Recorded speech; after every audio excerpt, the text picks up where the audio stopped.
नमस्कार, मैं हूं सत्येंद्र रंजन। बांग्लादेश में वहां की पूर्व प्रधानमंत्री शेख हसीना वाजेद को फांसी की सज़ा सुना दी गई है। उनके साथ साथ उनकी सरकार में जो गृह मंत्री रहे असदुज्जमा कमाल को भी यही सज़ा सुनाई गई है। वहाँ जो बांग्लादेश का अपना इंटरनेशनल क्रिमिनल ट्रिब्यूनल है, नाम से ऐसा लगता है जैसे कोई अंतर्राष्ट्रीय संस्था हो, लेकिन ये बांग्लादेश की का अपना ट्रिब्यूनल है, अपना पंचाट है। उस ट्रिब्यूनल के 3 जजों की बेंच ने इन दोनों को यानी हसीना को और कमाल को मानवता के खिलाफ अपराध का दोषी पाया। ये अपराध, जैसा कि कहा गया कि जो पिछले साल जुलाई अगस्त में वहाँ छात्र आंदोलन हुआ था और जिसकी वजह से वहाँ सत्ता का परिवर्तन हुआ, उसी के नतीजे में 5 अगस्त 2024 को शेख हसीना और कमाल दोनों को देश छोड़कर भागना पड़ा था। तो ये कोर्ट ने कहा है कि जो उस समय आंदोलन था उसमें लोगों की करीब 1400 लोग मारे गए थे, ऐसा कहा जाता है। तो उन लोगों की हत्या के लिए सुरक्षा बलों को उकसाना, उनको आदेश देना, जहां पर लोगों की जान की रक्षा के लिए ये दोनों कार्रवाई कर सकते थे, वहाँ ये कार्रवाई नहीं करना, ये सारे अपराध इनके खिलाफ साबित हुए हैं और इसके एवज में दोनों को सजाए मौत दी गई है। इस मामले में एक तीसरे अभियुक्त वहाँ के उस समय के पुलिस प्रमुख भी थे, लेकिन वो सरकारी गवाह बन गए और बताया जाता है कि उन्होंने वैसे सबूत दिए जिसकी वजह से ये मामला साबित हुआ। तो कोर्ट ने उनको बख्श दिया, 5 साल के जेल की सज़ा सुनाई गई है उनको भी। तो कुल मिलाकर ये मामला इस जगह पहुंचा है। ये जब कभी किसी देश में रेजाइम चेंज होता है, यानी सत्ता का एक आमूल परिवर्तन होता है, सिर्फ सरकार का बदलना नहीं, बल्कि इस रूप में कि उसके बाद सरकार जो राज्य व्यवस्था है, पॉलिटी है, उसकी विचारधारा भी बदल जाती है, उसकी प्राथमिकताएं बदल जाती हैं, उसकी सोच बदल जाती है, जिसे कि ब्रॉडर टर्म इसलिए रेजाइम कहा जाता है, रेजाइम का बदल जाना। तो उसके बाद जो नया रेजाइम आता है उसकी निगाह में पिछले रेजाइम के जो अधिकारी हैं वो अक्सर उन्हें लगता ही है कि वो लोग अपराधी थे, उन्होंने देश को नुकसान पहुंचाया या लोगों को क्षति पहुंचाई। और ऐसे मामलों में जब कभी ऐसे मुकदमे चलाए जाते हैं तो उसमें इसी तरह के एक तरफा फैसले आते हैं, क्योंकि जो उसमें अभियुक्त पक्ष होता है, जिसे अभियुक्त बनाया जाता है, उसे अपना पक्ष रखने का मौका नहीं मिलता है, उसे अपना बचाव करने का मौका नहीं मिलता है।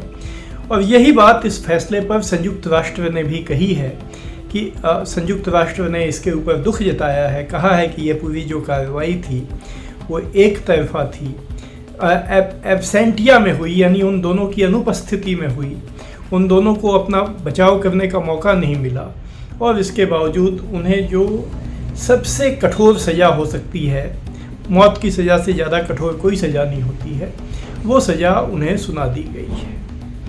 तो ये तो बांग्लादेश का घटनाक्रम है, लेकिन इससे भारत के लिए भी मुश्किल पैदा हो गई है। मुश्किल इसलिए पैदा हो गई है कि हसीना और कमाल दोनों पिछले 5 अगस्त के बाद से भारत में रह रहे हैं, और अब चूँकि वो दोनों सज़ा याफ्ता हो गए हैं, कन्विक्टेड हो गए हैं, उनको सज़ा सुना दी गई है, तो उस हिसाब से बांग्लादेश की निगाह में वो एक ऐसे अपराधी हैं जिनका जुर्म साबित हो चुका है।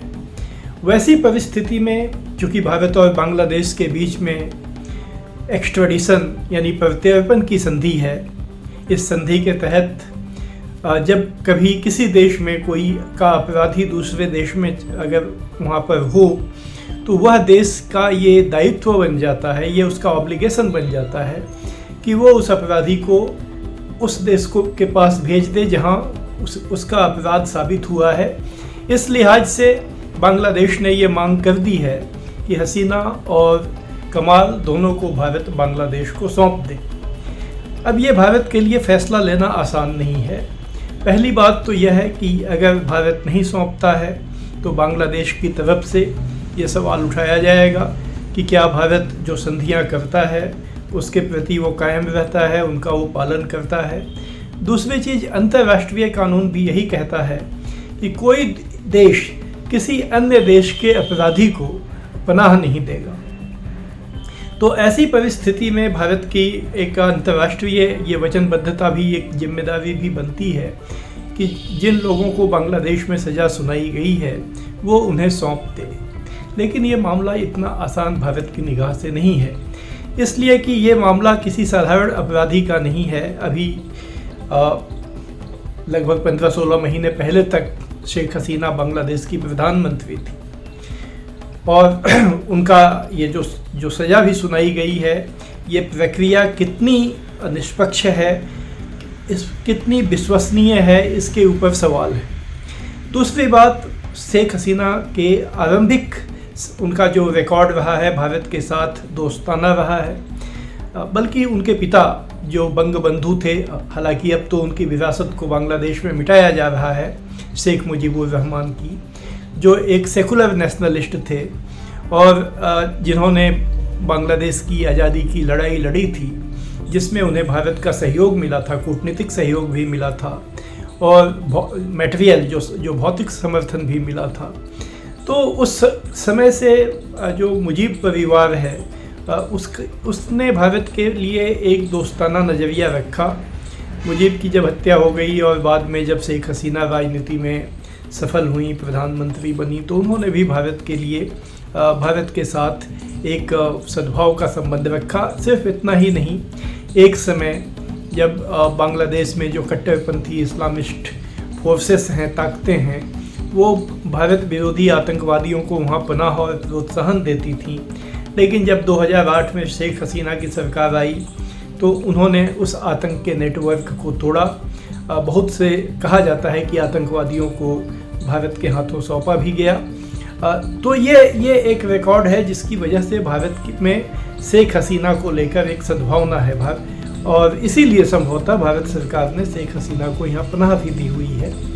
तो एक ऐसे नेता को जिसने भारत के लिए दोस्ताना रुख रखा, भारत के हित में काम किया, उसे अगर अब इस हालत में, जबकि अगर उन्हें बांग्लादेश में भेजा जाएगा तो शर्तिया तौर पर उन्हें फांसी पे लटका दिया जाएगा, क्या उस परिस्थिति में भारत को शेख हसीना और कमाल को वहाँ भेजना चाहिए?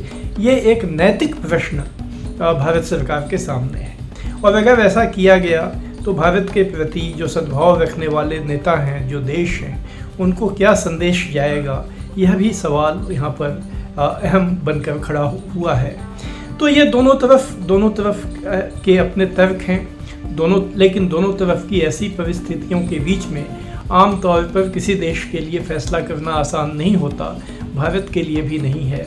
तो जाहिरा तौर पर यह भारत के लिए एक कूटनीतिक इम्तहान का वक्त है, एक भारत की परीक्षा है कि भारत इस स्थिति से कैसे निकलेगा। क्योंकि बांग्लादेश में आज की जो सरकार है, वहाँ जो कार्यवाहक सरकार है, उसने कहा है कि अगले साल फरवरी में वहाँ चुनाव करवाए जाएंगे। उसमें भी ज़्यादा संभावना यही है कि ऐसी ताकतें विजयी होंगी जो भारत के प्रति दोस्ताना रुख नहीं रखती हैं। तो उन परिस्थितियों में अब बांग्लादेश का बांग्लादेश से लंबी भारत की सीमा मिलती है और इधर हाल के समय में बांग्लादेश की पाकिस्तान से जो निकटता बढ़ी है, उनकी खुफिया एजेंसियों के बीच में सहयोग जिस ढंग से बढ़ा है, उससे भारत की सुरक्षा के लिए एक और पहले ही एक गंभीर चुनौती पैदा होती हुई दिख रही है। जो आतंकवाद के विशेषज्ञ हैं, उन्होंने चेतावनी दी है कि भारत को इस नए हालात पर ध्यान रखना चाहिए, जब पूर्व और पश्चिम दोनों तरफ से उसके सामने कुछ वैसी चुनौतियां सामने आ सकती हैं जिससे कि देश का जो सिक्योरिटी अरेंजमेंट है उसके ऊपर दबाव बढ़ेगा।